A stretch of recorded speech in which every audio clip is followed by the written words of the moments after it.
Listen, we're so thrilled to have everyone here, and I expect there'll be a few more who continue to join us over the course of the call. This is the 7th call that we have hosted as Rhapsody since the COVID-19 virus has started to march its way around the world and just left so many repercussions in business, in families, in community as well. And we've simply done these as a way to support leaders, support business leaders, to bring in expertise and insights that are going to help us in the beginning as we weathered the initial response, but now much more with a focus on this recovery and resilience phase that we're gradually starting to step our way into.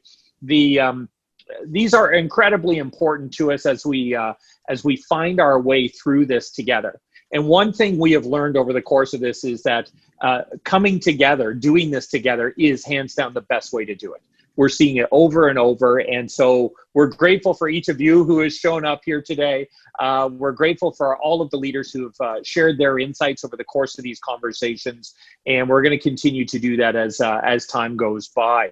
I thought I would start just with a quick recognition of some of the Rhapsody team who's on the call as well. Grateful to see all of you as well. We've got Steve Osmond from Calgary. Steve, give us a wave. There you go. Kathy Lumsden. There's Kathy. Catherine Fair. And of course, my two close friends and partners, Rob Dale and Eric Deschamps. We're thrilled today that we have both two great speakers and more than speakers, thought leaders. Two individuals who are so savvy in their area that when we started to have a conversation about how do we actually communicate effectively with our clients, with our customers, with those we serve in a time of crisis, how is that different? And we're trying to think, who can help us navigate this better than anyone else we know? We're thrilled we were able to get the two we were looking for. We've got Robert Smith here from Greenmelon. Rob, give a wave. I know, Robert, you're going to be sharing lots of thoughts with us as we work our way through this as well. And Liam Mooney as well is here from Jackpine. Liam, give us a wave. All right. Listen, you're gonna hear lots from these guys going forward, and I think I would pay close attention. These are guys we pay attention to when it comes to what they have to share, how to communicate, how to frame things, how to connect things, and we're in a context where everything seems to be coming apart, and we're trying to figure out how to put them back together. So I think the timing this is absolutely perfect. So let's just give a little bit of a framework here for why this matters. And Rob and Liam, I know both of you guys can attest to this. Communicating with clients on a good day is a hard exercise. Yes. And now we're living literally in a moment in history. This is not just a bad day, a bad week, something went sideways, even a tragedy. This is a moment where this will be remembered for some time. And how we communicate and what we do as organizations, if we use the language as brands, as individuals, honestly, we're going to get judged based on this. People are going to look and say, that's what they did when. And we've seen a few organizations, a few big companies scramble as they're working their way through. We've seen a KFC pull their finger licking good ads as they kept showing people licking their fingers after eating.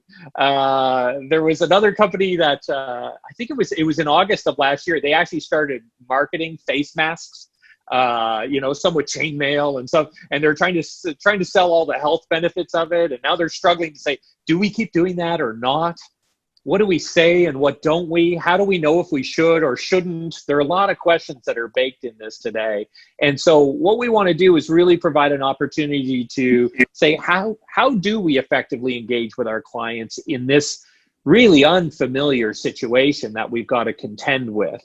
So that we can really kind of make our best choices and serve our clients in the best possible ways. I think everyone has that intention as you walk through, but there's also a line to walk here around, does it look like we're just trying to sell stuff in the middle of a crisis, or are we actually serving others effectively? And so there are just endless questions around this. So with that, let me tell you, first off, everyone, I'd love to encourage your questions in the chat down the side, or wave furiously for those of you who have a video feed. We're happy to catch those, and we will direct those to Robert and to Liam over the course of this. But I thought maybe I could start with an opening question for the two of you, and just because of the way you show up in my feed here, maybe Robert, I'll start with you, and then Liam will get your thoughts as well. But let's start with the question: with all the messaging that's going on right now around COVID and what we should do and what's going on, should we be trying to talk to our clients right now? Are we just adding to the noise? Are we getting in the way of more important social messages that need to get out there? And if we should, what are the core things we should be thinking about in terms of how we do that? So Rob, what are your thoughts on that? Well, I think we're at a point now where we know before this that as businesses, we were really conscious about creating content for people. And that content was being consumed sometimes and not so much other times. And we'd watch the analytics and things like that. Now that everybody is working virtually, working from home and that, then the desire for content has grown exponentially. It's huge. And so on one side of it, it's a great time to be communicating because people are looking for content. They're looking for things, and what are we, a month now in? So the shiny Netflix thing is kind of, we've all pretty much gone through everything. So now we're like, you know what, I've been really dumb for the past 3 weeks, so maybe I should learn some stuff and maybe I should get some content that's, maybe business oriented, things like that. So it's definitely a time to communicate. And when we look at it with regards to our brand, when you, in times of recession and economic downturn, companies will knee-jerk react, and first thing to cut is advertising and marketing. When in reality, it's the last thing that they should be cutting because you essentially disappear. And particularly in what we're dealing with right now, the last thing you want to do is disappear because of the financial constraints on companies and that. So the automatic reaction for clients and customers would be, ooh, they've shut down. So you do want to communicate. However, you've got to be careful of two things. One is don't communicate for the sake of communicating. Okay, you are then going to be part of the noise. You've got to think about it before you communicate. Think about what you're saying. Think about what you're going to be imparting to people. Make sure that it is content that is useful for your audience. And also understand that you aren't everything to everybody. You've got to be genuine.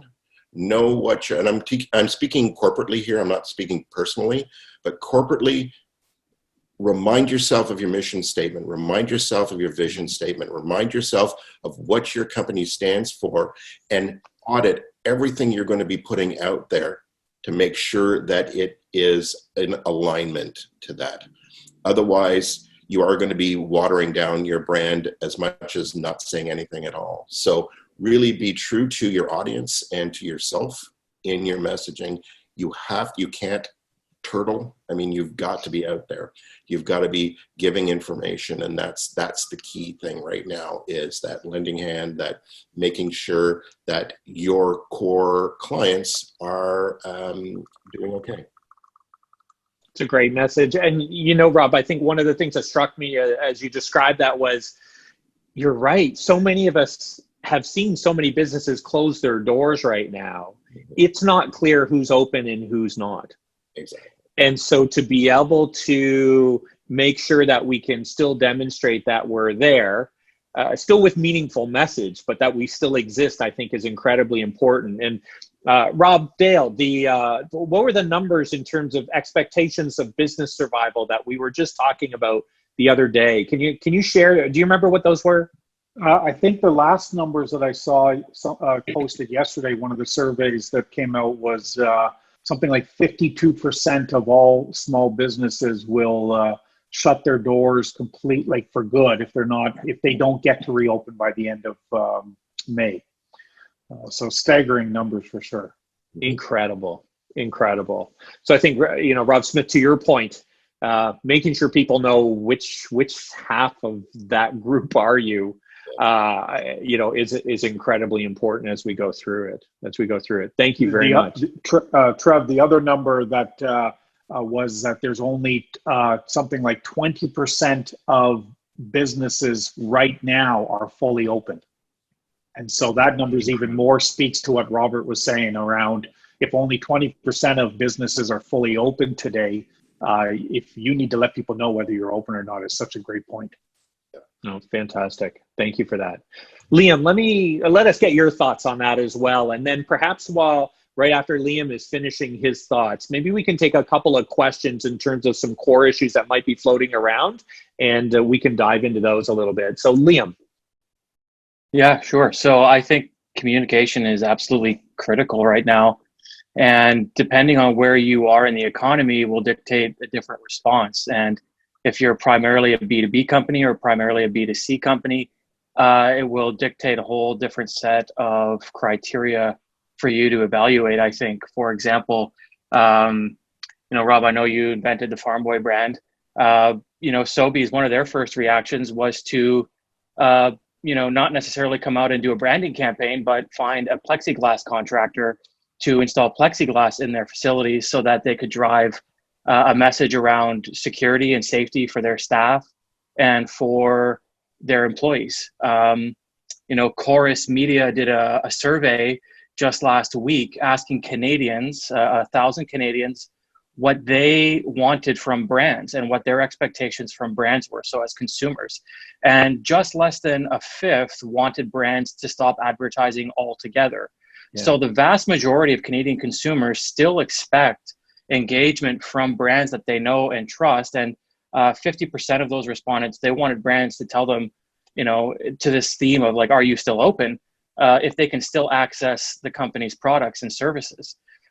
So there is a major piece there around just people wanting to know if you're available. So I think on those notes, that's one thing to say. I think generally, in speaking with our clients right now, I think it's crucial to know that they have partners on their side, that they want to be reassured. And I think the best way to lose your clients right now is maybe to stop talking to them. And just think about being stuck in an airport when your plane is delayed and they're not making any announcements. I know it's maybe a bit of a weird example, but I think it's making noise is a matter of quantity over quality. So I really do think that there's a lot of value in keeping engaged. And I've probably got some other notes here, but I guess ultimately, one thing I would say too is if you've got something specifically tailored to what's happening that addresses a current situation that's relevant, if you articulate what what you think the challenges are in your client's business, I think that would be extremely useful because empathy right now can go a long way. We're all facing such unprecedented times that being even a little bit vulnerable yourself in those communications could be quite useful because we're all a little bit vulnerable. Yeah. It's been interesting to see how human everyone has become. And I think it's shown up in Zoom calls, maybe more than anywhere, where dogs wander in while someone is on a call. I was with a client and his 4-year-old came and sat down on the sofa and refused to move. And the client was apologetic, going, "Come on, you got to go." And I was like, "It's fine. We can do this." And I think there is a space for a vulnerability and this metaphor is lost on me, but letting our hair down, so to speak. But to try and find a way where we can reconnect as humans through all of this.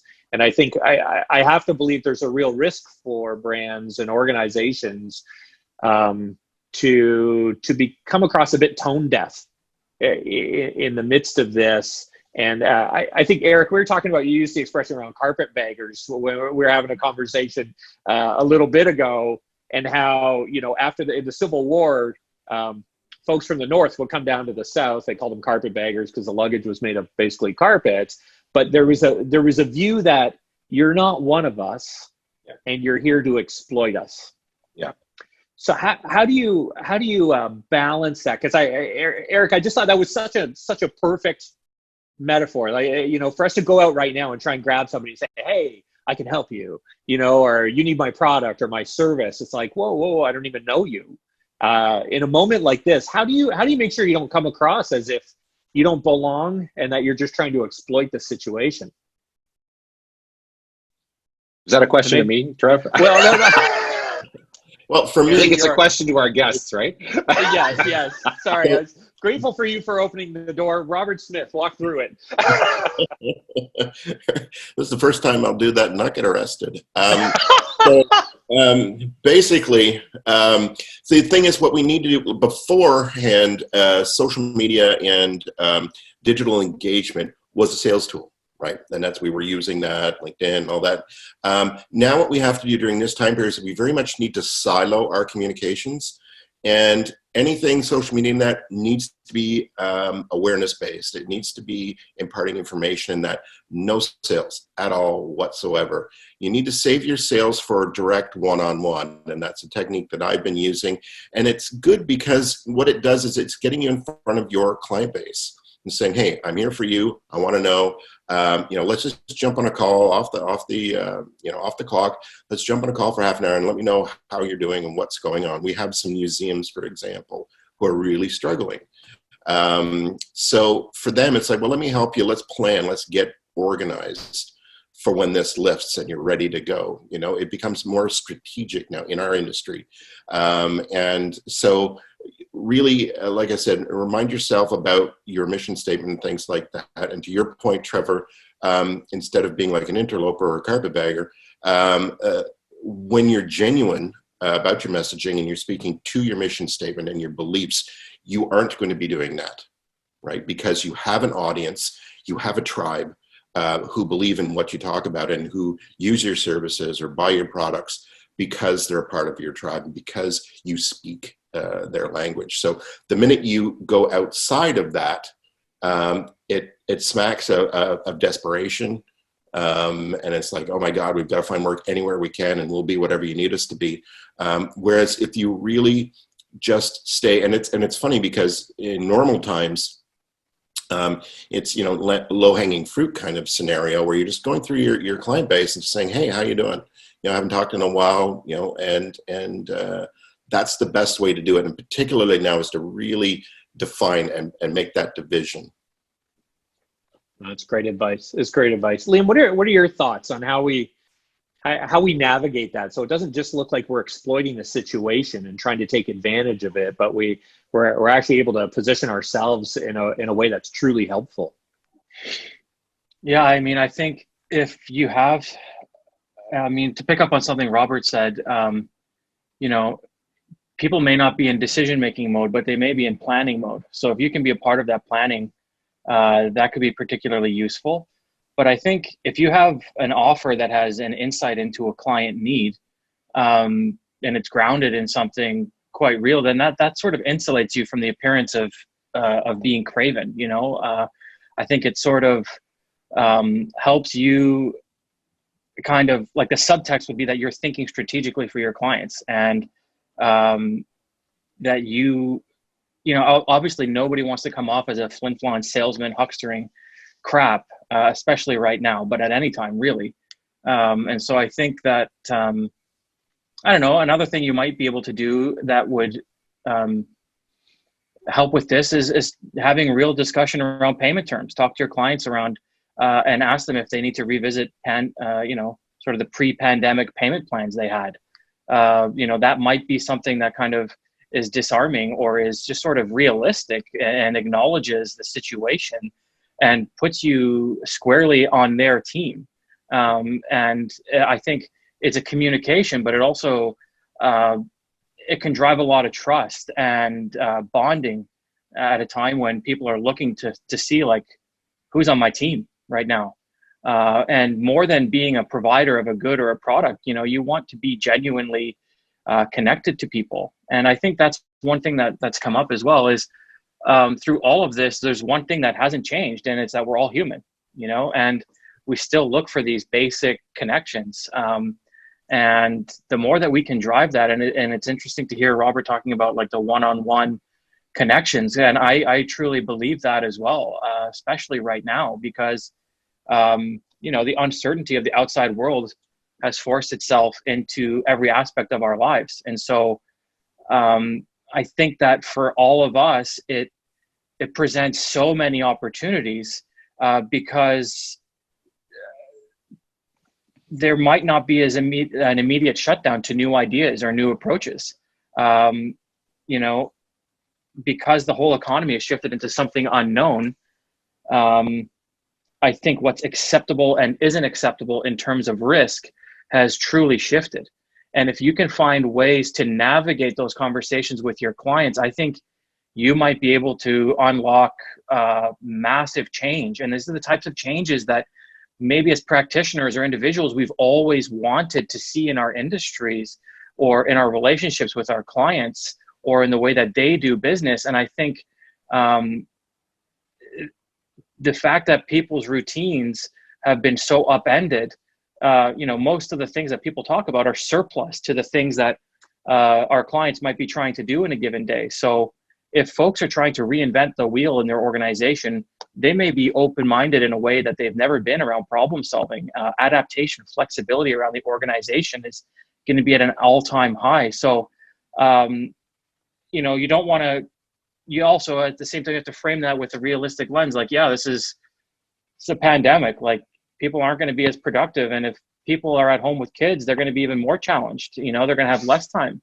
So it's not like this is all like the most exciting, opportunistic, amazing thing that's ever happened, because clearly it isn't in a lot of ways. But there is another side to it. So I think if you kind of keep some of these central ideas in mind and you lead maybe with some quality questions, like it might kind of shift you away from appearing as someone that's trying to be exploitative or opportunistic. And some questions you might ask are like,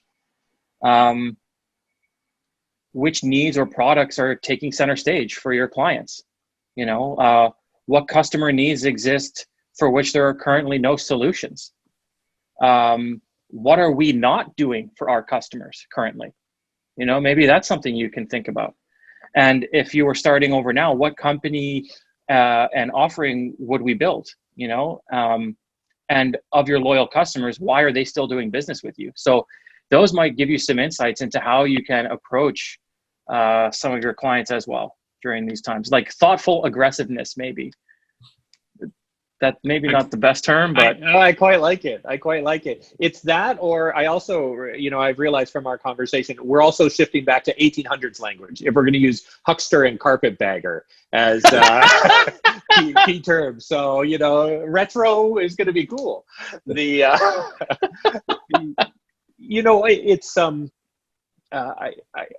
so many great things in there, Liam. That notion that things that were like, no, we can't do that, are all being done right now. Yeah. Honestly, the team knows for me, I love using Zoom with clients. And I've had a bunch of clients like, no, face-to-face. Now it's like everyone is happily using Zoom and realizing the experience is great. And it's, so there's a space and a willingness to entertain things that just were not on the table before. And I think that kind of window of opportunity is incredibly important. Yeah, I think moving forward, what any business needs to do is to look at what's been going on so far. And we have a lot of companies stepping up because the need was for protective devices for healthcare workers and that. So we see, even the Royal Canadian Mint retooling their manufacturing, and they're making masks and things. Fabric manufacturers, all of these companies that don't traditionally do that sort of thing, sat back and said, okay, what can we do to help? Well, we're manufacturers. We have the capacity. We can make things. We just need to get different materials. And they made it happen. So regardless of your business, I think if you do take that moment and, again, remind yourself of what your company is about, and think, okay, what can we do in this scenario? And to Liam's point, and having marketing branding agencies, we're daily faced with problem solving. So, our offering to this situation is going first and foremost to our clients and saying, okay, how can we help right now? Because they may be in a situation where they're not prepared for this, and they're reacting and they're panicking, and they are, on the logistics side or on a more left-brained adventure, business-wise, that we can come in and say, okay, well, let's take that step back and let's take a look at things, and how can we, retool? How can we rethink what you're doing? In a lot of cases, it's just, and that's why, we're offering that a free half hour to sit down and say, okay, where are you at in it right now? What are your pain points? What are you concerned about? And let's see what we've got. It's that wonderful scene, and it always goes through my head in Apollo 13 when the air system broke down, the filtering system broke down. And they went into the boardroom and they dumped this box of stuff and said, okay, we need to clean the air in there, and this is what we have to make it with. That's such a brilliant, and I use that in teaching as well, because I think when we're given more constraints and more restrictions, the more challenging, the better the solution is going to be, and the more engaged we're going to be. It's like, okay, roll up your sleeves and let's make this happen. And like I said, the Mint doing, protective gear, it's like they make coins. How are they, but they made it happen, and they're doing these great things. There's this great story about a Boy Scout in the States that's making this thing for masks for doctors because they're having troubles with the elastics on the back of their ears. So he designed this brilliant piece. Like it's a beautiful piece of industrial design, simplicity at its best, and able to produce these off of his 3D printer. Now, I would love to have a 3D printer. I don't know how that all happened. You got a 3D printer in his house, but whatever. My Scouts, it would have been like a stick and some stuff, and it would have been great.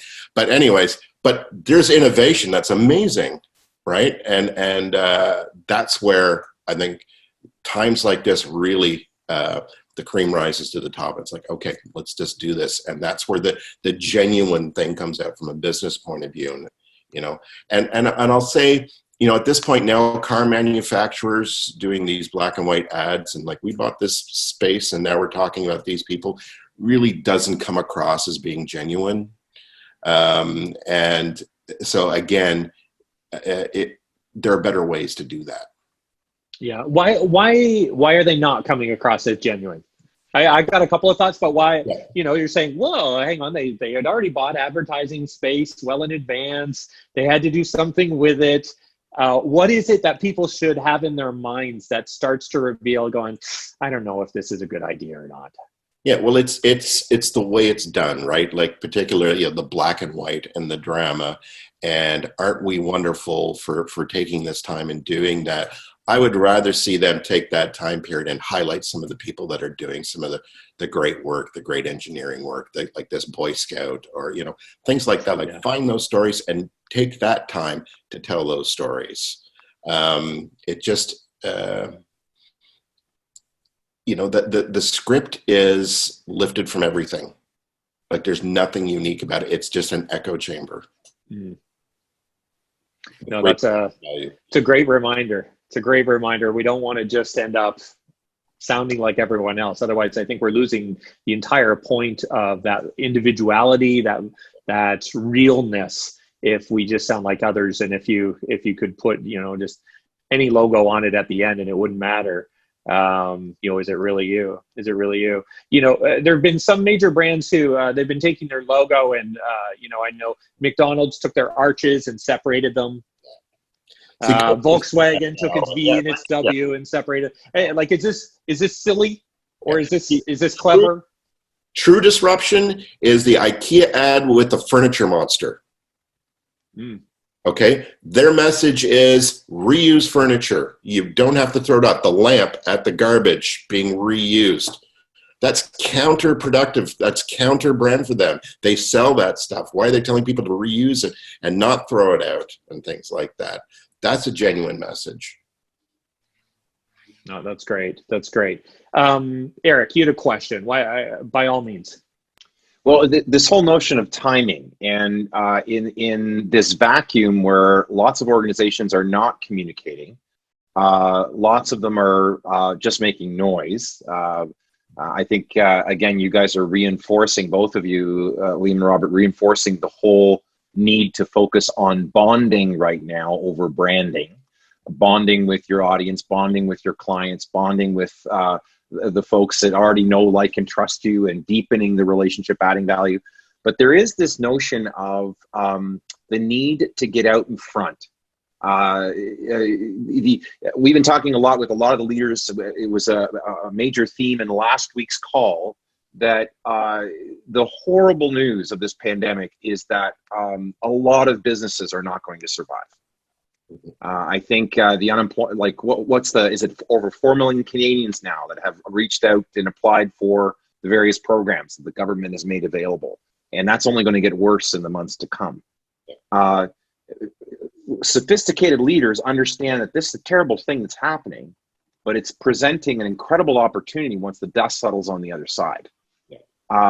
And are beginning, and that's why they're connecting deeply and offering help and serving, because they understand that once we get on the other side, there's going to be fewer people left standing, and you want to be one of the ones standing around where people go, you really were meaningful to me. You really offered help. What would you say to the notion of the need, I'm trying to phrase this, the need for speed and getting out in front of the pack, as opposed to just being another part of the pack because you're too late to the game? Yeah, again, the thing is, you don't want to lead for the sake of leading, or push something forward. Just, oh, I've got to be a leader. I've got to lead in this. I've got to. Again, it's like when clients ask, yeah, we want you to create us a viral campaign. Like, no, there's that's not going to happen, right? So it's the same thing with people will adapt, people will embrace, people will bring you into their tribe, or will create a tribe around you when the message connects. And unfortunately, in a lot of cases, we can't predict that. There's no precursor for that. And that's why I say go back to and just be you. It's like being on a okay, you know what, dating site, right? Photoshop the hell out of your photo. And yes, I like dogs and puppies and kittens, and I do this and I do this and do this. And then, you show up and they're like, who is this guy? Or person. So just be you, and as a company, right? And it's phenomenal this time for companies to step back for a second and say, yeah, who are we, for sure? Because we get so much into the weeds, just doing every day, doing, that our brand starts to explode, and our messaging, and it starts to break apart. And this is a perfect time to sit back. We just redid all of our messaging, our brand guide, everything that we do. We spent a week before we even started communicating, just saying, yeah, okay, wait, yeah, who are we? Because, 15, 20 years in, there's been a lot of different messages and different things going on. So we've had that opportunity, and it was wonderful. Now everybody, all the employees are excited and are on board. And I think companies need to do that. And then they're more able to go out and say, okay, here's how we can help, because this is who we are. And not everybody's going to need us, and we're not going to lead everywhere, but we're going to lead with these 5 people, or these 8 companies or whatever, and it might expand out of that. Liam, what about from your perspective on this as well? I would love to hear your thoughts on what Eric has posed here. I think maybe another way to look at it too would be to think about what's instinctive for us when we face uncertainty, and maybe what is needed. And I think what's needed and the degree to which you approach it is going to depend on, again, it's all like, we're trying to make these general comments, but there's so many specificities involved with respect to your business and how you're affected. But I think in general, when we're facing uncertainty, it's very instinctive for us to wait for additional information. Yeah, it's very instinctive for us to downplay the threat of something and withhold bad news. And in this context, for example, I think that idea of withholding bad news is around like managing expectations. So if you're a service firm and you're shifting to a virtual model, and you're now working from home, and some of your folks have families and kids, and you're maybe even some of you seeing that for the first time, realizing that because there's kids running around in the background. No one reasonable should be expecting the status quo right now. So, but I suspect clients are wondering, like, what should they expect, right? So, is it 90% of pre-pandemic work? Is it 50% of pre-pandemic work? In some cases, maybe with smaller companies, they may only really be able to pound out a few hours of work in the evening, like once their kids are asleep. So I think that's really something that needs to be communicated and updated as things change. I think not managing expectations and downplaying threat and withholding bad news, what you perceive as bad news, is the best way to disappoint a client. And I think if you manage that expectation and you handle that, I think you're really you're fighting against that instinct when facing uncertainty. I think doubling down to explain your actions more clearly is also an instinct, and just sort of staying the course. But I think on the flip side, what's needed, like, let's not kid ourselves, it's a pandemic. Like, when the tide goes out, like, where are you going to be standing? And I think that's the thing. It's a damage game that's relative. So we're all going to get hurt and cut out of it.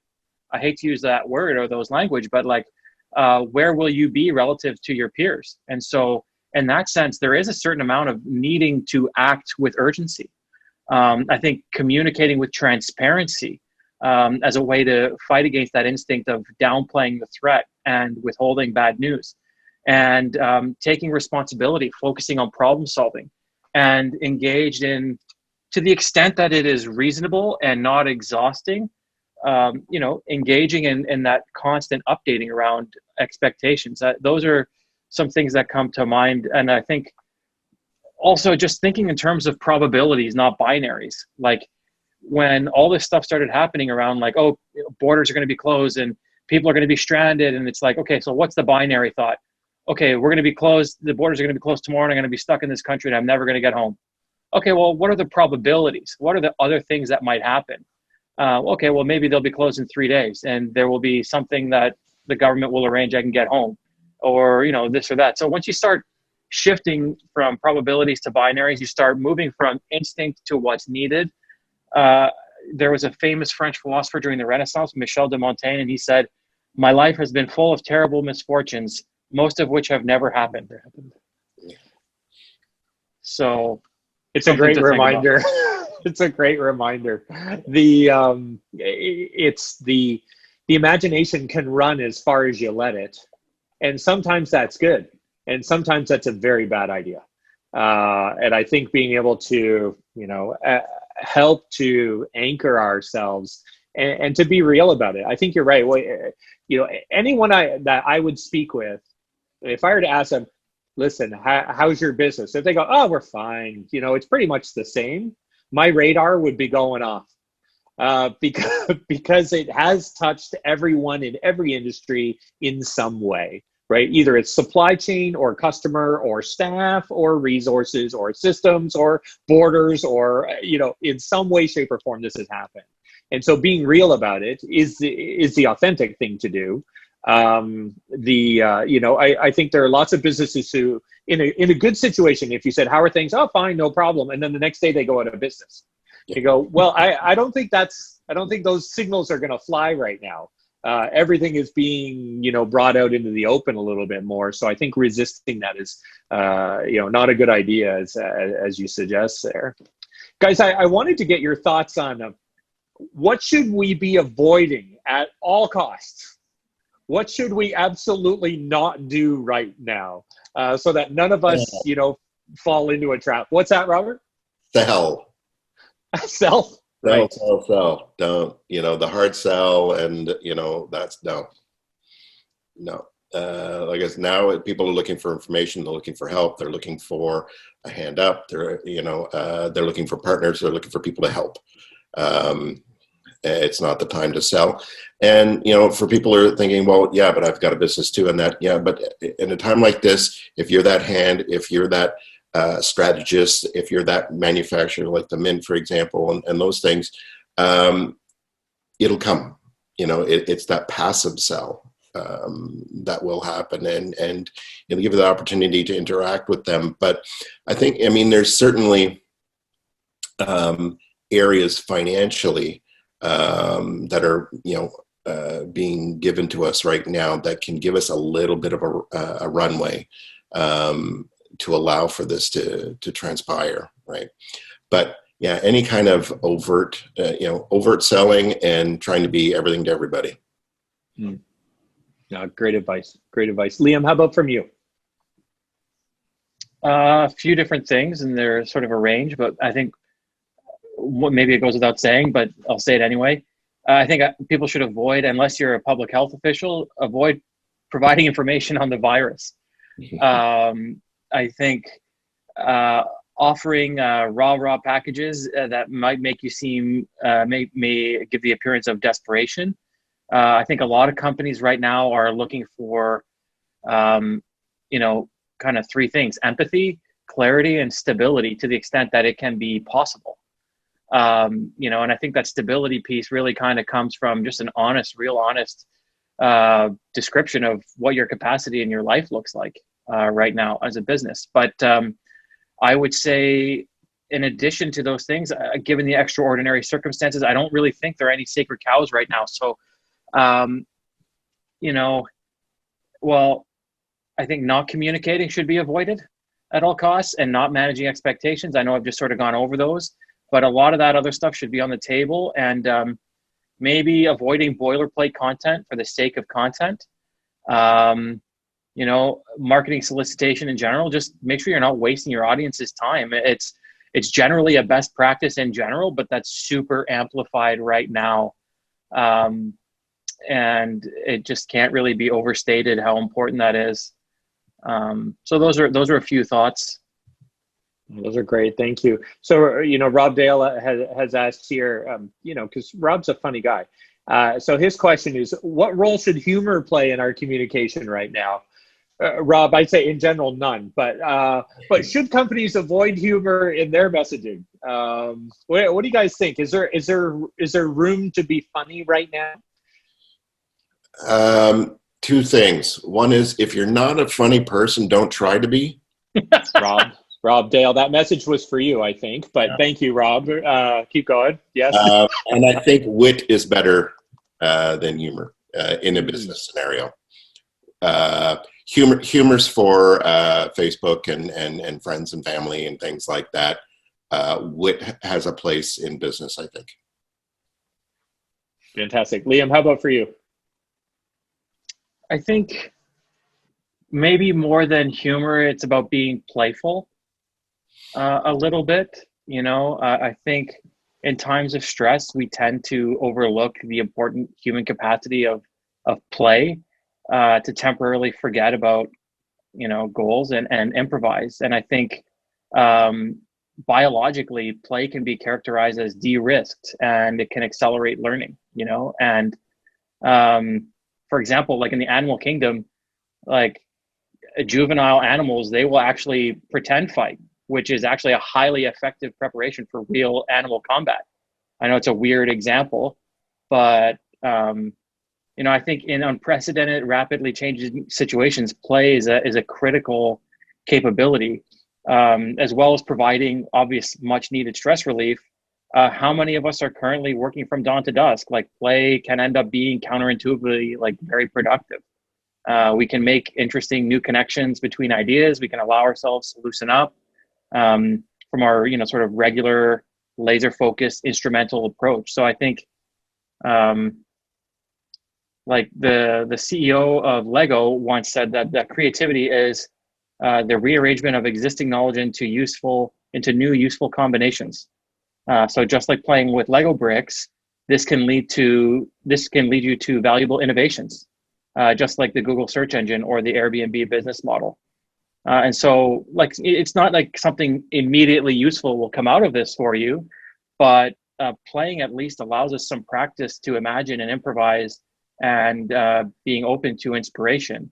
And I think these are all important skills when we're navigating the unknown. Fantastic. Rob Dale, I think you want to defend yourself. Is that I want to tell a joke. No.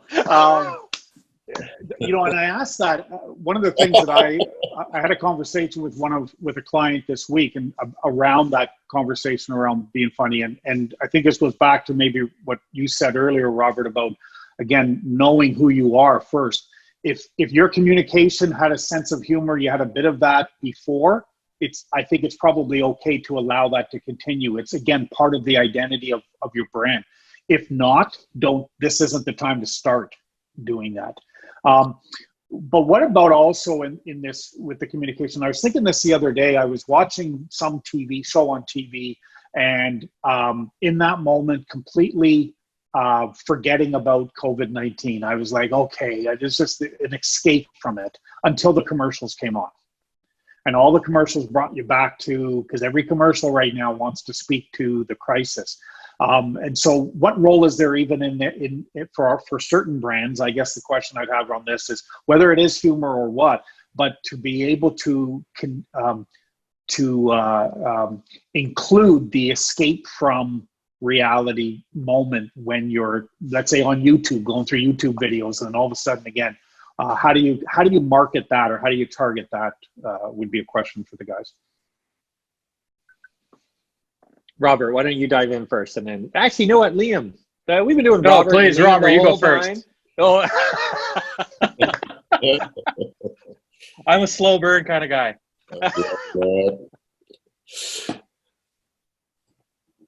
All right, Robert, you're up then. Oh, Liam has asked for a deferral. I need time on that. I'm thinking. Could you use that word in a sentence, please? Yeah, I don't. Sorry, I've just been distracted by my battery slowly going down. Can you say the question again? Yeah, well, I mean, again, just in your communications, we're in a stage where sometimes people are going online to escape what's going on. And so if our messaging or our branding is around, talking about COVID in any way, I know that for me, sometimes when I'm watching a TV show, that's the most frustrating thing, is I've forgotten about it until the commercials come on. And then I'm reminded again, right? And you can't really escape. So how could a company use this time to help people escape reality for a few minutes? Well, I think again, stories, right? Like, we're going to Netflix, we're going to these channels streaming in that for stories, and stories are, in some cases escapism, in other cases, like we have. Our whole human history is based on storytelling and oral histories and things like that. So in cases like in my business, it would be talking about case studies. It's a story about how we took this client, farm boy, to all the way over to here, and here's how it happened. It's like watching the making of a film like Star Wars. Like Star Wars, I loved it. Now I'm watching the making of, right? And it's just that story of how did that come about.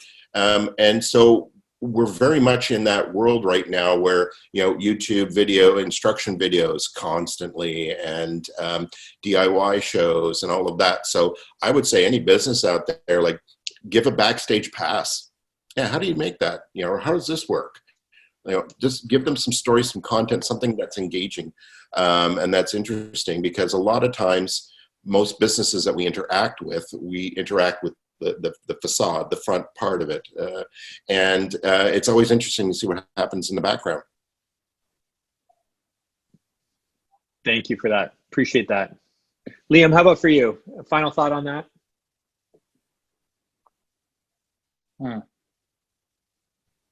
The slow burn continues. Yeah, it does. Maybe I'll loop back with some written thoughts, or I'll jump back in the next question. But I mean, no problem. Maybe just one way of doing it would be to sort of step back and focus on the big picture and sort of visioning for the future, and kind of linking back to some of that that sort of positive optimism I was talking about earlier. Not necessarily getting stuck on the negatives of the current crisis, but and I know it's not necessarily about escapism. I think your role as a brand or as a company, again, whether it's a B2B or a B2C, like your tone, your brand character, your consumer base, the products that you offer will really dictate the way in which you approach, you know, the idea of escapism through these times. So if you are a video streaming platform, or if you're a consumer goods product, or if you're a business service company, you're going to have a unique angle in terms of how you might communicate your role in sort of, you know, taking an escape, I guess. But I don't know. I think you don't want to get so focused on the crisis that you can't think big picture. And maybe, I don't know, is it, I don't know. I'll leave it there. You can keep thinking on that one. No. If you look at the Wendy's A&W ads right now, you have your spoke guy, right? And he's in quarantine, and very obviously in quarantine. And while I don't necessarily, again, agree with his messaging, because it's just, you know, again, same. What I appreciated about that was he's not in uniform. He's looking a little disheveled. He's got curtains in the background. He's like, hey, I'm still around. We're still around. You know, that sort of thing. So I think that's, again, that comes across as genuine. That comes across as you know, we're all in this together. And I think without saying that, always look at how you're doing this stuff to answer to that question. You know, when you're putting content out there, when you're discussing something like in this forum and things like that, always think about, you know, we're in this together. So the we aspect of it. Yeah, I was struck by that as well, Robert. When I saw that ad here was a guy who I said, oh, he's like me. Yeah. Right. It was you're like me. I could just, exactly. I knew who he was and I knew who the brand was, but I knew it was different from before. And the difference reflected, I think, the difference we're all experiencing around this as well. And so I think that's very valuable. Compare that to those car ads. Right? Right. Beautifully produced and with the voiceovers and things like that. It's hard to really take that as being genuine. Whereas that one, it's like, you know, I'm pretty sure you shot that with an iPhone or a Galaxy or something, right? Right.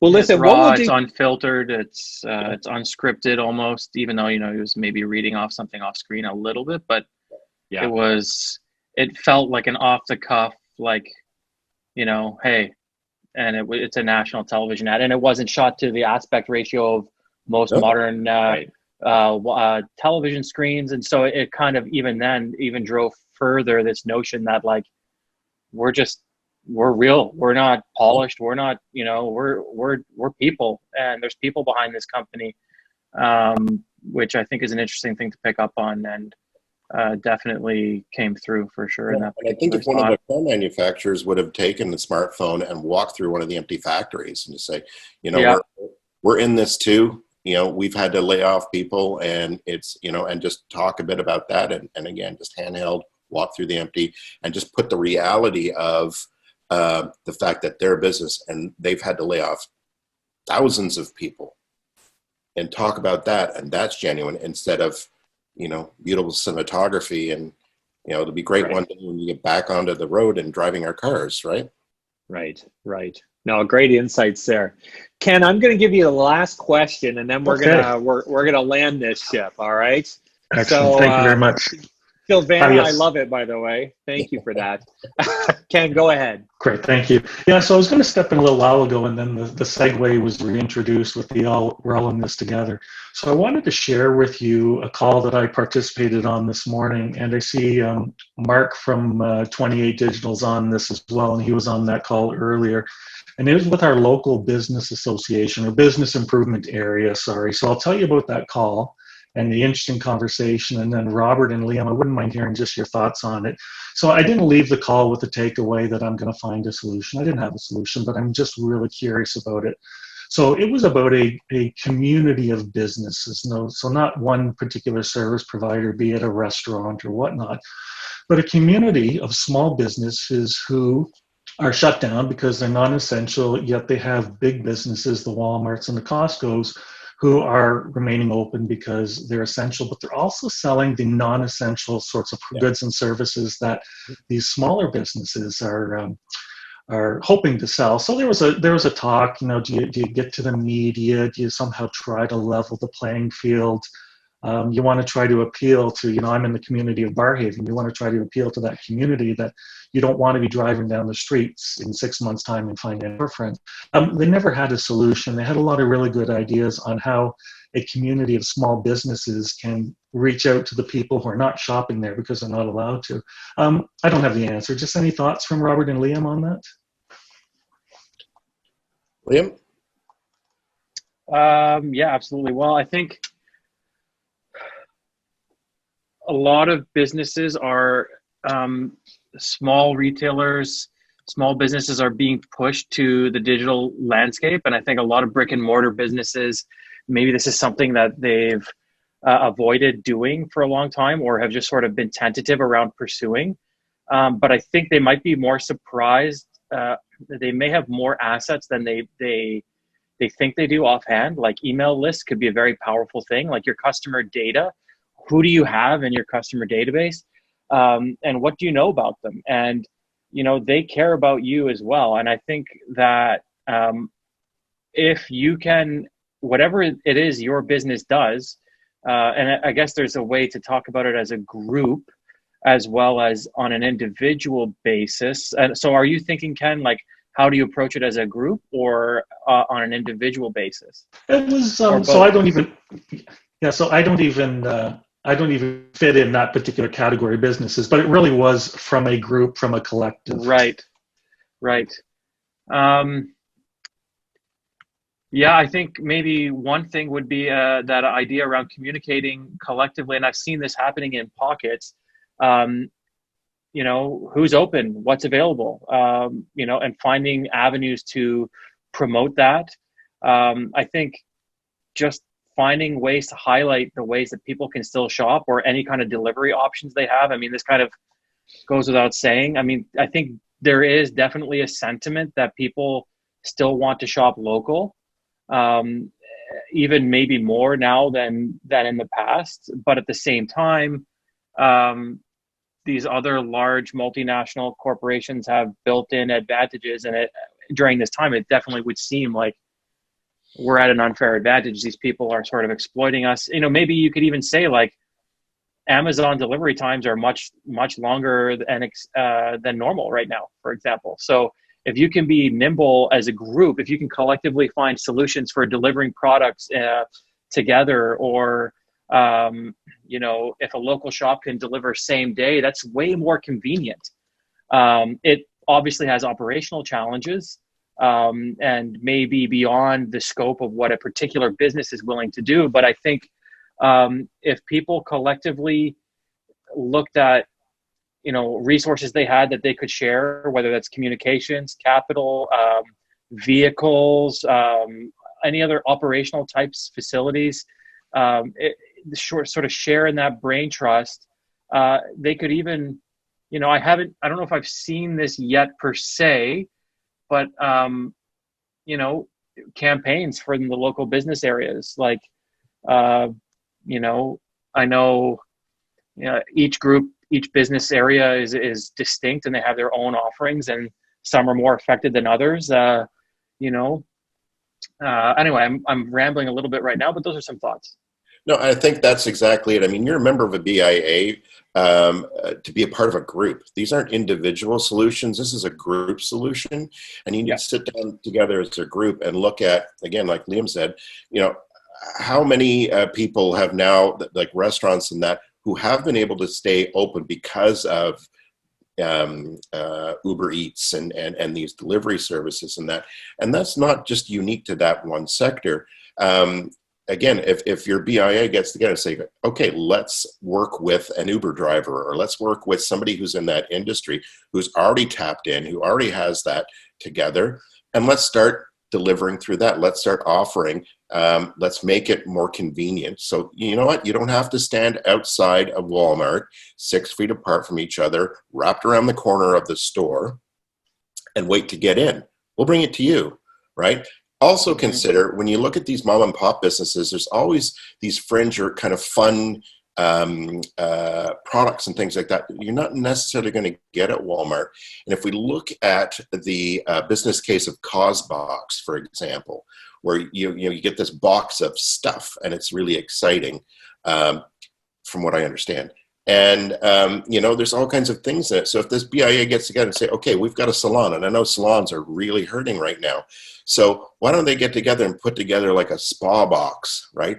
That you can then be delivered to homes. So, because I know there's a lot of women online like, I miss my spa, I miss, So are there things that can be done with these small businesses and put together in a box, and you can offer it as, yes, get one of your boxes to come in to your place, and that'll help your day out, or send one to a friend who's really kind of down about being stuck in the house, right? And instead of just your typical stuff that you're going to get at Walmart, this is local. So it's like a Barhaven box, right? And it's like, oh, there's something from the Barley Mow, and there's something from, and so it's bringing the outside in.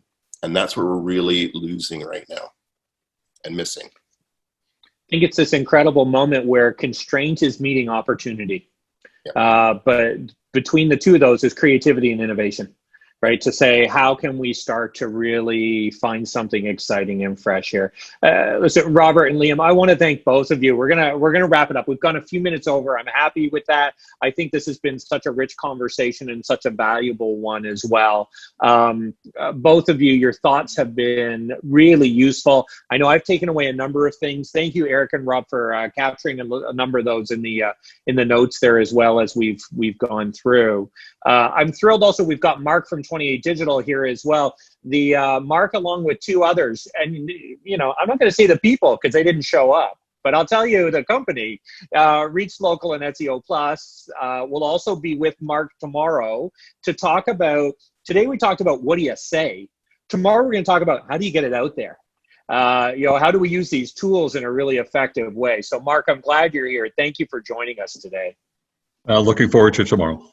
We know you'll be the best of the three. We just know. Oh wait, that just got really awkward. Very, very grateful. We want each of you to know that we're also here to help. This has been such a priority for us from the moment this thing started to land, and we could see it. We said, what can we do? How can we help in these moments? I do want to let you know it has been a very busy time. But we were also setting aside some moments of time as well in order to continue to help organizations navigate their way through. So if you're not already working with us and you need a half hour or so to have a conversation to say, what do I do? I'm stuck. I'm out of creativity. I got constraints and I know there's opportunity, but I'm not sure where to go. We're happy to have some conversation with you and also to connect you with others who can help as well. So don't hesitate. You can follow up with us directly through the website. You can send me a quick email here. I'll throw my email in the, there we go. Eric with lightning fingers has put our email address there as well. Thank you for that. The other thing we want to let you know is we do have a resource on our website in terms of these calls and where you can get updated information around those. So I've just shared that link for you as well. So take advantage of that as we go through, because we're going to continue to all of the videos are there, all the recordings are there, all the resources that we've identified are there as well. I want to, again, really thank both Liam and Robert for joining us today. You know what? If you're smart, you're going to follow up with them. These are two savvy, smart, thoughtful, connected guys who help people make things happen. They are generous. They're capable. They'll do what they can or point you where they need to in order to continue to support you as well. So I encourage you to take advantage of them as well. So with that, perhaps I can say thank you, everyone. Appreciate your thoughtfulness, your participation, and we'll say goodbye. Thanks again to all of you.